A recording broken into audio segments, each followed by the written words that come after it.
Assalamualaikum and hello everyone. Welcome back to my channel and to our brand new vlog. उम्मीद है आप सब बिल्कुल खैरियत से होंगे।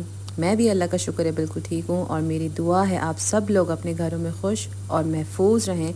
अल्लाह ताला हम सब की तमाम तकलीफ़ें परेशानियाँ खैर और आफ़ियत के साथ दूर करें और सारी दुआएं कबूल करें। आमीन सुम्मा आमीन। तो चलिए स्टार्ट करते हैं आज का ब्लॉग। ये ब्लॉग ऑलमोस्ट भी नहीं एग्जैक्टली 2 हफ्ते पहले का है। रिकॉर्ड हो चुका था मगर मुझे अब जाके टाइम मिला है। टाइटल से तो आपने देख लिया होगा, ये है मेरा ट्रैवल ब्लॉग। तो जैसे कि आप सब लोगों को पता है कि आजकल बच्चों की समर हॉलीडेज़ चल रही हैं, तो कोई ना कोई जो है समर वेकेशंस पे गया हुआ है। किसी ने कुछ प्लान किया हुआ है तो किसी ने कुछ प्लान किया हुआ है। तो आज के ब्लॉग इसी के बारे में होने वाला है कि मैंने किस तरह की तैयारियां करी, क्या क्या मतलब किस तरह पैकिंग की, हम कहाँ गए, पूरी अपनी जर्नी हम टिल दी एंड इस छोटे से ब्लॉग में मैं शेयर करूँगी। तो ये सुबह सुबह का टाइम था, I think second last day था, ये लास्ट डे ऑफ स्कूल था। तो ये मैं बेटी को पिक करने जा रही थी, बल्कि सॉरी बेटे को पिक करने जा रही थी। तो बस जितना मुझे याद आ रहा था, जब जब मुझे याद आ रहा था कि मुझे व्लॉग रिकॉर्ड करना है, मैं साथ साथ करी थी क्योंकि इस वक्त मेरे जहन पे इतने सारे काम थे कि इसका आप अंदाज़ा भी नहीं लगा सकते। बिल्कुल मैं कामों में इतनी ज़्यादा उलझी हुई थी, घर के काम, बाहर के काम, फिर बच्चों का साथ साथ स्कूल। तो बस मौसम जैसे कि आप देख सकते हैं बहुत ज़बरदस्त था उन दिनों। अब का मुझे नहीं पता किस तरह, आई एम श्योर अभी भी इसी तरह का होगा, थोड़ी बहुत बारिशें हो रही होंगी और इसी तरह अच्छी सी धूप निकली हुई होगी। तो बस बेटे को स्कूल पिक करने के बाद मैं चली गई थी घर। सिर्फ मैं और बच्चे ही ट्रैवल कर रहे थे, तो हस्बैंड नहीं गए थे क्योंकि उनका जो रूटीन है, जो शेड्यूल है काम का, वो बहुत ज़्यादा बिज़ी और टफ़ है। तो बस यहाँ पे मैं आ गई थी बेटी को स्कूल से पिकअप करके। और क्योंकि आखिरी वीक था तो टीचर्स जो है रिक्वेस्ट करती थी कि आप एक्स्ट्रा बैग भेजिएगा ताकि बच्चों की जितनी भी बुक्स हैं, नोट बुक्स हैं, वो सब रिटर्न कर दें, क्योंकि सारा साल तो बुक्स जो हैं वो स्कूल में ही रहती हैं। तो ईयर के आखिर में सब बुक्स जो हैं टीचर्स वापस कर देती हैं। तो यहाँ पर सब जो इसका सामान है थैली में ही फिर वापस ला रही होती हूँ।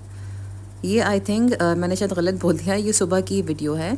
वो जो पिछली क्लिप थी, क्योंकि सब जो हैं क्लिप्स आगे पीछे हो चुकी हैं, जो पिछली क्लिप थी वो मैं बेटे को पिकअप करने गई थी और ये नेक्स्ट मॉर्निंग की है। तो वापस आके फिर मैंने अच्छा सा नाश्ता किया, अपने लिए ऑमलेट बनाया बड़े दिनों बाद और ख़ूब सारी हरी मिर्चें डाली, साथ में मैंने ब्राउन ब्रेड ले ली थी और बस ये मेरा नाश्ता है। तो इसके बाद मैंने बस लिखे हुए थे मुझे जो जो काम करने हैं। मुझे मील प्रेप भी करनी थी हस्बैंड के लिए, जो जितना मैं बना सकी थी, जो जो मुझे समझ आ रहा था, जो उनकी पसंद की चीज़ें थी, मैं रोज़ाना एक एक दो दो डिश बना लिया करी थी। जैसे कि यहाँ पे आप देख सकते हैं, मैंने चने की दाल करेले बना लिए थे, चिकन कौरमा बना लिया था, अचारी चिकन बना लिया था। इतना बनाया था कि हर खाने के दो दो तीन तीन पोर्शन बन चुके हैं। कुछ मैंने बीफ बिहारी बोटियाँ करी थी, कुछ सिर्फ दाल थी। तो ये सब मैंने फ़र्स्ट टाइम खैर किया है, कभी भी मैंने इस तरह की मील प्रेपिंग नहीं करी हस्बैंड के लिए।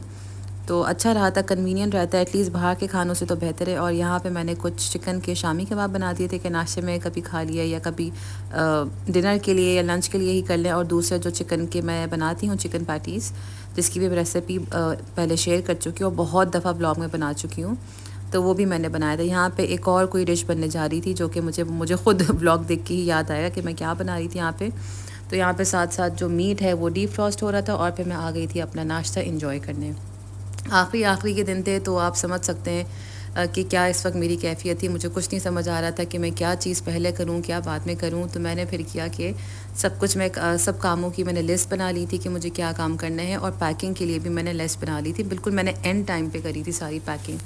सोचा मैंने बहुत था कि मैं पहले से पैकिंग करके रखूँगी, मगर बच्चों के साथ बिल्कुल भी नहीं टाइम मिलता है। बस फिर मैं, हस्बैंड और बेटा निकल गए थे कुछ ज़रूरी जो होते हैं काम और जो चीज़ें ख़रीदनी होती हैं, बच्चों के पैम्पर्स वग़ैरह और जो स्नैकिंग होती है, ये सब चीज़ें लेने चले गए थे। और फिर हम वापस से आ गए थे घर।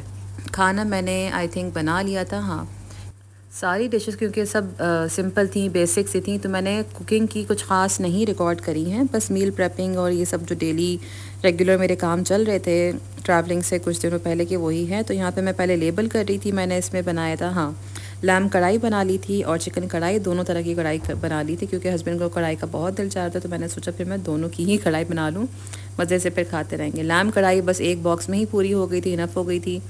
और जो चिकन कढ़ाई थी वो 2 से 3 बॉक्स हो गए थे। तो बस ये मैंने यहाँ पे डिश आउट कर लिया है। बॉक्सेस में अच्छे खासे ले आई थी और मुझे लग रहा था मैं एक्स्ट्रा ले आई हूँ, मगर ये भी मुझे कम पड़े थे, फिर मुझे घर के भी कुछ बॉक्सेस यूज़ करने पड़े थे। बस जो आखिरी का हफ़्ता मेरा पैकिंग से ज़्यादा मेरी मील प्रेपिंग ही चल रही थी और घर की सफाइयों में जा रहे थे सारे दिन। जैसे कि पिछले ब्लॉग में देखा था आपने, मैंने किचन की डीप क्लीनिंग कर रही थी मैं, तो वो इसीलिए ही कर रही थी कि मैं चाह रही थी कि मैं जाने से पहले घर अच्छे से जो जो मुझे चीज़ें साफ़ करनी हैं, जो ऑर्गेनाइज़ करनी वो साथ साथ करूँ। तो सफाइयों पे मेरा ज़्यादा ज़ोर था ना कि पैकिंग पे। तो यहाँ पे मेरी जो चीज़ें हैं ऑलमोस्ट जो सारी प्लानिंग थी, मील प्रेपिंग थी, वो ऑलमोस्ट हो गई थी। हाँ, हो गई थी क्योंकि चिकन कढ़ाई ही थी जो मैंने सबसे आखिर में बनाई थी। रोटी बनाने का भी मेरा प्लान था, मगर हस्बैंड कह रहे थे कि मेरे लिए बहुत ज़्यादा मुश्किल हो जाएगा कि मैं इसको जो है सेकूँ और फिर बनाऊँ, मैं खाना ही गर्म कर लूँ वही काफ़ी होगा मेरे लिए, क्योंकि ज़ाहिर है आप काम से थके आ रहे हो और फिर अपने लिए रोटियाँ बनाऊँ तो बड़ा मुश्किल हो जाता है। तो रोटियां कह रहे थे वो मैं बाहर से ले आया करूँगा। ये है फिर नेक्स्ट डे की वीडियोस। मैंने हमारी फ़्लाइट बिल्कुल नेक्स्ट डे थी, तो मैंने इस्त्री जो है पहले से ही करके रख ली थी, क्योंकि मुझे मालूम था कि मैं एंड टाइम पे कुछ ना कुछ भूल ही जाऊँगी। और मैंने यूनिफॉर्म भी इस्त्री कर लिए थे, क्योंकि मैं नहीं चाहती कि आके मुझे फिर इन सब चीज़ों की भी टेंशन लेनी पड़े। इससे पहले भी हम जब गए थे 2 साल पहले पाकिस्तान, तब भी मैंने इसी तरह किया था कि यूनिफॉर्म में बच्चों का इस्त्री करके चली गई थी। जब तो खैर सिर्फ बेटी जाती थी स्कूल, तो तब भी मैं यूनिफॉर्म इस्त्री करके ही गई थी, क्योंकि ये थोड़ा कन्वीनियंट हो जाता है। तो फाइनली फ़्लाइट से एक दिन पहले मुझे फिर हुआ कि अब मैं कर ही लेती हूँ पैकिंग। तो बस बेसिक थोड़ी थोड़ी ही चीज़ें रहीं, क्योंकि इतना जो है लगेज अलाउड नहीं था। तो जो बस ज़रूरत की वही चीज़ें रखी थी और बाकी थोड़ी स्पेस भी रखी थी कि शॉपिंग वगैरह करेंगे तो उसके लिए भी थोड़ी स्पेस हो। और यहाँ पे जो है बेटी की जो एक्साइटमेंट है उससे नहीं कंट्रोल की जा रही, वो बार बार आके देख रही थी। हालांकि मैंने दोनों बच्चों को बोल दिया था कि कोई भी कमरे में नहीं आएगा, मुझे बिल्कुल नहीं तंग करना, क्योंकि मैं कुछ ना कुछ मुझे पता है भूल जाऊँगी। हालांकि मैंने लिस्ट बनाई हुई थी, मगर फिर भी एक टेंशन होती है ना सवार। तो ये फ़्लाइट के दिन की वीडियो है। इस वक्त बज रहे हैं सुबह के 11:15 और साथ साथ यहाँ पे फिर से खाना बन रहा है, क्योंकि हस्बैंड ने कहा था मुझे बिरयानी भी बना देना, तो मैंने कहा चले मैं बिरयानी भी बना देती हूँ। और साथ मैंने चना चाट, मिक्स चना चाट जो होती है वो भी बनाई थी, क्योंकि काफ़ी दिनों से हस्बैंड ने फरमाइश की हुई थी, मगर मैं बना नहीं पा रही थी मसरूफ़ियत की वजह से। तो मैंने वो भी बना ली थी और फिर चिकन बिरयानी भी, बस इतनी बनाई थी कि एक बंदे के लिए इनफ हो। यहाँ पे जो है हमारे बैग सारे रेडी हैं और अल्लाह का शुक्र है सब कुछ उसमें था, मतलब वेट लिमिट में ही था। मुझे बस हमेशा यही टेंशन रहती है कि बस सब कुछ कोई मसले ना हो, एयरपोर्ट पे सब कुछ स्मूथली हो जाए। और साथ साथ मैंने बुखूर भी जला दिया था, क्योंकि इतनी कुकिंग करी थी पिछले हफ्ते कि पूरे घर में बस ऐसा लगा था किसी रेस्टोरेंट में आप घुसने, इतनी स्मेल खाने की, मतलब कोई बदबू नहीं, खानों की स्मेल। तो बस घर की सफाई करी थी मैंने सुबह, जो थोड़ी बहुत रह गई थी, और साथ में बुखूर जलाती था। और फिर मैं चली गई थी ऊपर अपना बच्चों को रेडी करने और ख़ुद रेडी होने। तो खैर एक्साइटमेंट तो बहुत होती है, मगर मुझे साथ साथ घबराहट उससे भी ज़्यादा हो रही होती है, एक्साइटमेंट से ज़्यादा ट्रैवलिंग के दौरान।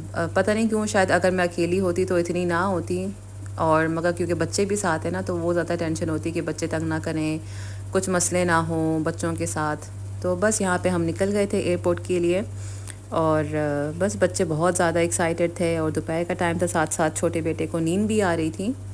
तो बस इस दिन भी मौसम काफ़ी ज़्यादा अच्छा था, और साथ साथ मैं ये भी दुआ कर रही थी कि प्लीज़ अल्लाह ताला कोई भी फ़्लाइट जो है मेरी डिले ना हो, क्योंकि कनेक्टिंग फ़्लाइट थी। तो बहुत ज़्यादा टेंशन में थी, क्योंकि सुनने में आ रहा था कि एक दिन पहले भी काफ़ी फ़्लाइट्स लोगों की डिले हुई थी, और मेरी नंद गई थी, उसकी भी फ़्लाइट जो है डिले हो गई थी, काफ़ी घंटे हो गई थी। तो बहुत ज़्यादा मुझे इस चीज़ की तो बहुत टेंशन है कि बस कोई फ़्लाइट डिले ना हो, बच्चों के साथ बहुत मुश्किल हो जाता है। तो फाइनली हम मैनचेस्टर एयरपोर्ट पहुँच गए थे, और मतलब सरप्राइजिंगली कुछ इतना ख़ास रश नहीं था। मैं एक्सपेक्ट करी थी काफ़ी ज़्यादा रश होगा, मगर कुछ ख़ास रश नहीं था। तो बस यहाँ पे हम जा रहे थे अपना चेक इन करने, बल्कि सॉरी चेक इन हो चुका था, और हम निकल गए थे अपने गेट्स की तरफ। यहाँ पे शुरू में थोड़ी सी आती है ड्यूटी फ्री, हमने थोड़ी पानी वगैरह लिया, क्योंकि इतनी ज़्यादा मतलब भाग दौड़ के बाद प्यास भी लग रही थी, और जैसे कि आप सब लोगों को पता है कोई किसी भी किस्म का लिक्विड नहीं अलाउड होता है। तो बस यहाँ पे हम वेट कर रहे थे, और मज़े की बात बताऊँ, जिस चीज़ का मुझे डर था ना वही हुआ कि हमारी फ़्लाइट होनी मतलब टेक ऑफ़ करनी थी 6 बजे शाम के, और इस वक्त ऑलमोस्ट 5:30 5:45 हो रहे थे, और किसी भी किस्म की कोई अनाउंसमेंट नहीं हो रही थी। मैं बार बार जाके पूछ रही थी कि मतलब 6 बजने वाले हैं, टिकट पे भी लिखा हुआ है, और किसी किस्म की कोई अनाउंसमेंट भी नहीं हो रही है कि फ़्लाइट डिले हो गई। तो बस जब 6 बजे तो उन्होंने बताया कि आप फ़लाँ गेट के पास पहुंच जाएं, जिनका ये फ़्लाइट नंबर है। तो खैर 6 बजे के बजाय 6:30 बजे फ़्लाइट ने टेक ऑफ़ किया, तो काइंड ऑफ फ़्लाइट लेट ही हो गई थी, मगर मुझे बड़ी अजीब बात लगी कि यहाँ से हमारा जो पहला स्टॉप था वो था पेरिस में, तो यहाँ से मतलब मैनचेस्टर से पेरिस तक 1.5 घंटे की फ़्लाइट है। मुझे नहीं पता पायलट ने कौन सा रूट लिया था, तो उसने 1 घंटे के अंदर अंदर पहुँचा दिया। तो शुक्र है फिर टाइम पे ही लैंड करा था प्लेन पेरिस में। तो यहाँ पे हम 1 घंटे के बाद पहुँच गए थे पेरिस।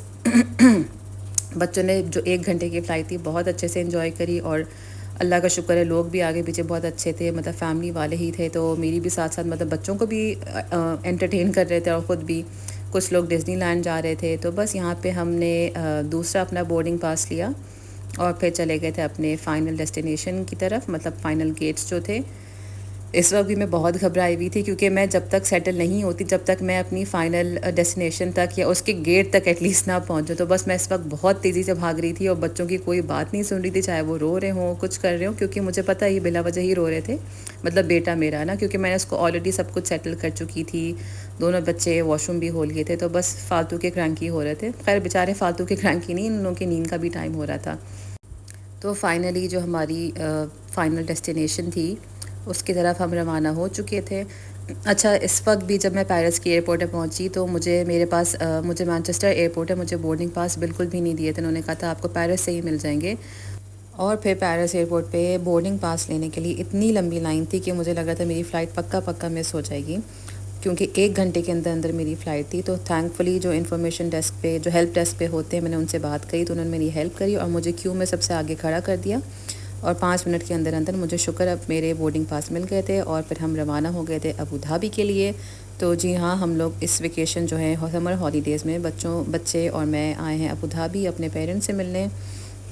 हमें आए हुए भी ऑलमोस्ट 2 हफ़्ते हो चुके हैं, और काफ़ी अरसे बाद में आई हूँ अबू धाबी। ऑलमोस्ट 4 से 5 साल बाद आई हूँ, तो काफ़ी अच्छा लगा, बहुत चेंज लगा। यहाँ पे अम्मी और पापा पिक करने आए थे, और बच्चों का हाल इस वक्त बहुत बुरा हो रहा था नींद से। बेटी का तो नहीं इतना, बेटी तो फ़्लाइट पे सो गई थी, मगर बेटा बहुत हाल से बेहाल हो रहा था, क्योंकि वो पूरी फ़्लाइट में मेरी गोद में था। कभी उसको नींद आ रही थी, कभी वो चिड़चिड़ा हो रहा था, कभी रो रहा था, क्योंकि रात की फ़्लाइट थी तो बच्चों की ज़्यादा नींद डिस्टर्ब हो जाती है।